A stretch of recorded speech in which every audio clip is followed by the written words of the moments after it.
La intensa vida de Catherine Knight. Quédate porque te contaré su historia. En el pequeño pueblo australiano de Tenterfield nació el 24 de octubre de 1955 Catherine Knight, la primera mujer condenada a cadena perpetua. La intensa vida de Catherine siempre fue el foco de las habladurías en el pequeño pueblo donde había crecido. Primero en Aberdeen y luego en Moore, donde tuvo que mudarse tras crearle un escándalo a su madre. Durante su etapa adulta mantuvo muchas relaciones sentimentales con diversos hombres. Relaciones tóxicas que mostraban la cara más amarga de Catherine y, por supuesto, su lado más agresivo y violento. Catherine fue la mujer que cometería uno de los crímenes más atroces de los últimos años en Australia. Hablemos un poco de la infancia de Catherine. Barbara Rowan se casó con Jack y se asentaron en Aberdeen, una localidad de apenas 1 millar de habitantes. Ambos tuvieron 4 hijos y tenían una vida relativamente normal. Sin embargo, Barbara estaba teniendo una relación extramatrimonial con un hombre llamado Ken. Ken era amigo de Jack. Además de esto, ambas familias eran muy conocidas en la localidad. El revuelo que se produjo fue de tal magnitud que ambos tuvieron que marcharse del lugar. Lejos de romper la relación que formaron estos amantes, formaron una nueva familia, pero Bárbara tuvo que dejar sus hijos en Aberdeen. Fruto de esta relación nació Catherine Knight y su hermana gemela, así como 2 hermanos más. La violencia, los abusos y el exceso de alcohol era el pan de cada día en la casa de los Knights. Los abusos que sufría Bárbara por parte de Ken hizo mella su carácter. Los hijos no solo eran testigos de aquellas violentas escenas, sino que también Bárbara les comentaba con cada detalle las intimidades que ella tenía con Ken. También les contaba su aversión absoluta a las relaciones sexuales. Pero Bárbara había desarrollado un profundo odio hacia los hombres. Esta serie de situaciones se trasladaron directamente hacia los hijos. La cosa es que estos mismos terminaron abusando de Catherine. Ante aquella situación de Catherine, al participar en aquellos eventos traumáticos, su madre le dijo que ella tenía que aguantar todo lo que le tocara, porque venía más. Este tipo de comportamientos por parte de la familia de Catherine provocó el desarrollo de una personalidad solitaria, aunque bastante violenta. Esta fue visible durante los primeros años de la escuela. Catherine era conocida como la matona, pues ella se encargaba de cuidar a los niños más débiles. Este tipo de situaciones derivaron en algunas peleas. Lo peor de todo es que los bravucones amenazaban a los niños con armas. Sin embargo, Catherine no siempre estaba de mal humor y furiosa. También tenía momentos en donde la serenidad la acompañaba. En algunas ocasiones ella ganaba puntos por buena conducta. Pero su paso por la escuela no fue precisamente largo y a la edad de 15 años abandonó definitivamente la escuela sin saber leer o escribir. Su primer empleo fue en una tienda de ropa donde duró un año. Después, en 1971, ella conseguiría un trabajo al que llamaría el trabajo de sus sueños. Catherine fue contratada en un matadero de Aberdeen. La habilidad y la destreza con la que desempeñaba su trabajo la hizo ascender rápidamente. Sus jefes no lo dudaron ni un segundo para darle su primer juego de cuchillos. Los filos eran un fuerte atractivo para Catherine. Incluso dormía con ellos. Pero la joven tendría algunas relaciones tóxicas. Esto nos lleva a David Catlett. En cierto momento, este hombre había perdido su trabajo en una compañía de ferrocarril. Una serie de fatales experiencias que tuvo en el pasado hizo que David se refugiara en el alcohol. Esto lo llevó a ser despedido, pero no tardó mucho en encontrar otro trabajo. Y que les digo, este estaba cerca del matadero de Aberdeen. En 1973 conoció a Catherine y ese mismo año él le propuso matrimonio a petición de ella. La noche de bodas, después de haber mantenido relaciones sexuales 3 veces, David se queda dormido y a Catherine esto no le gustó mucho, incluso le pareció de mal gusto, pues para ella 3 veces le parecía muy poco. David se despertó cuando sintió una presión en el pecho y al abrir los ojos encontró a su esposa intentando asfixiarlo. Este episodio no iba a tratarse como algo aislado. Catherine estaba convirtiendo su matrimonio en algo más siniestro.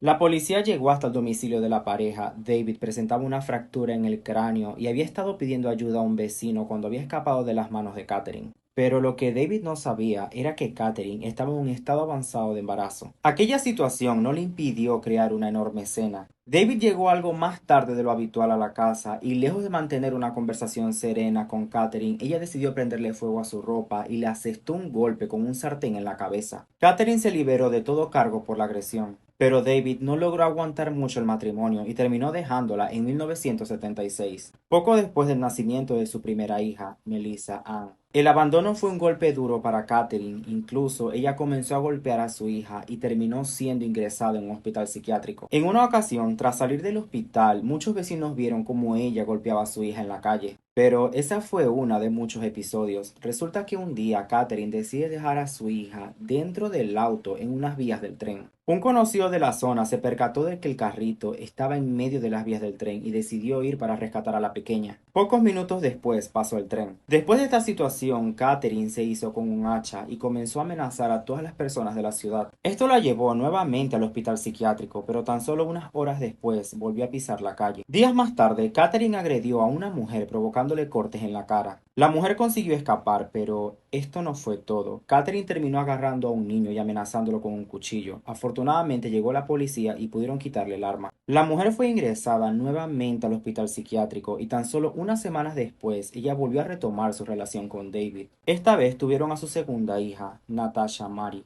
Y por supuesto, ella volvió a conseguir trabajo en otro matadero. Para 1986, Catherine conoce al minero David Saunders. A los pocos meses deciden formalizar su relación y él se va a vivir con ella. Sin embargo, los episodios violentos no tardaron en salir a la luz. Fruto de aquella situación, él decide abandonar el hogar que había formado junto a Catherine y volvió a su antiguo apartamento. Pero lejos de romper esa relación tóxica, ambos siguen saliendo, incluso bajo esas terribles amenazas. Esto simplemente era un caos. Para 1987, Catherine le advirtió a David que por cualquier circunstancia que él estuviera con otra mujer, le sucederían cosas horribles. Delante de él, tomó un pequeño cachorro que tan solo tenía unos meses y le cortó el cuello. Si se te ocurre tener una aventura con otra mujer, esto es lo que te espera. Esa fue la sentencia de Catherine. Después golpearía a David con un sartén hasta dejarlo inconsciente, pero la relación siguió manteniéndose viva. En junio de 1988, tras tener otra hija, compraron una vivienda, pero no solo eso, también cráneos,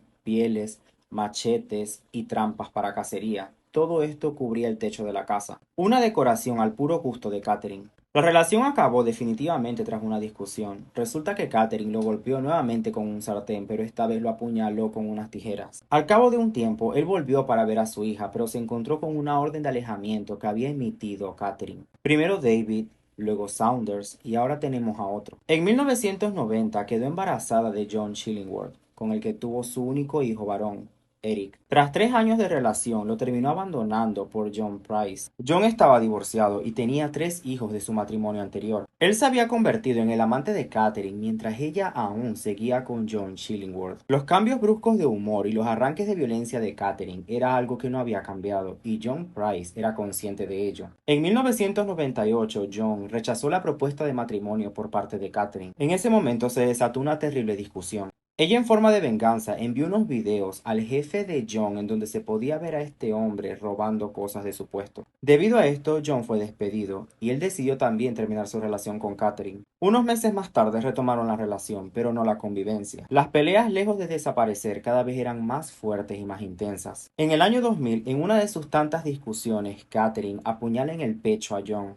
Esto provocó que el 29 de febrero le interpusieran una denuncia para que ella estuviera lejos de los hijos de John. Además de esto, la echó el mismo día que ocurrió la discusión. John contactó con los compañeros de su nuevo trabajo para decirles de que si él no iba al día siguiente era porque algo malo le había ocurrido. Cuando John regresó a la vivienda se percató de que Catherine no estaba, pero tampoco sus hijos. Resulta que la mujer había dejado a los niños en casa de unos amigos para que pasaran la noche, pues ella tenía planeada una noche romántica con John. Ella simplemente quería reconciliarse con él y había comprado lencería. John, ajeno a los planes de su mujer, se fue a su habitación a eso de las 23 horas y se durmió. Catherine volvió a su vivienda y se quedó viendo televisión un rato, luego se duchó y acudió sigilosamente hacia la habitación de John donde lo despertó y mantuvieron relaciones. Pero John no había acudido al trabajo al día siguiente luego de haber puesto la denuncia contra Catherine. El nerviosismo empezó a desatarse entre sus compañeros de trabajo. El jefe mandó a uno de los suyos para ver si algo había ocurrido con John. Uno de los vecinos también comenzó a preocuparse porque vio que su auto todavía seguía estacionado. Ellos decidieron llamar y tratar de ver por la ventana para ver si veían algo, pero todo parecía estar en calma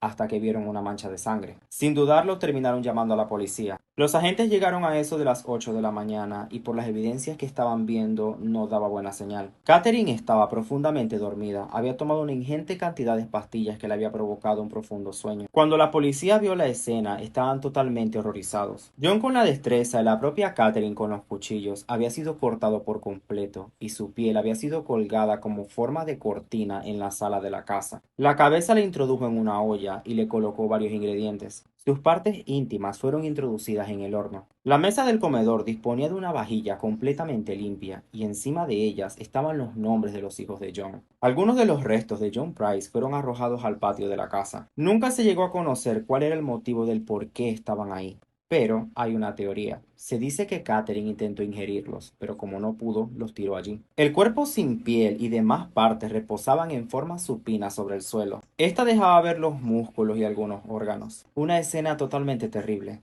Además de esto, las marcas indicaban de que Catherine arrastró el cuerpo alrededor de 1 metro de distancia. John tenía las piernas cruzadas y el brazo izquierdo extendido. Debajo de todo eso estaban los cuchillos de Catherine. La abundancia de sangre por toda la casa determinó cómo realmente habían ocurrido los hechos. Catherine comenzó a apuñalar a John mientras éste aún dormía. Él intentó zafarse y salió de la habitación para pedir ayuda. Desafortunadamente no lo logró.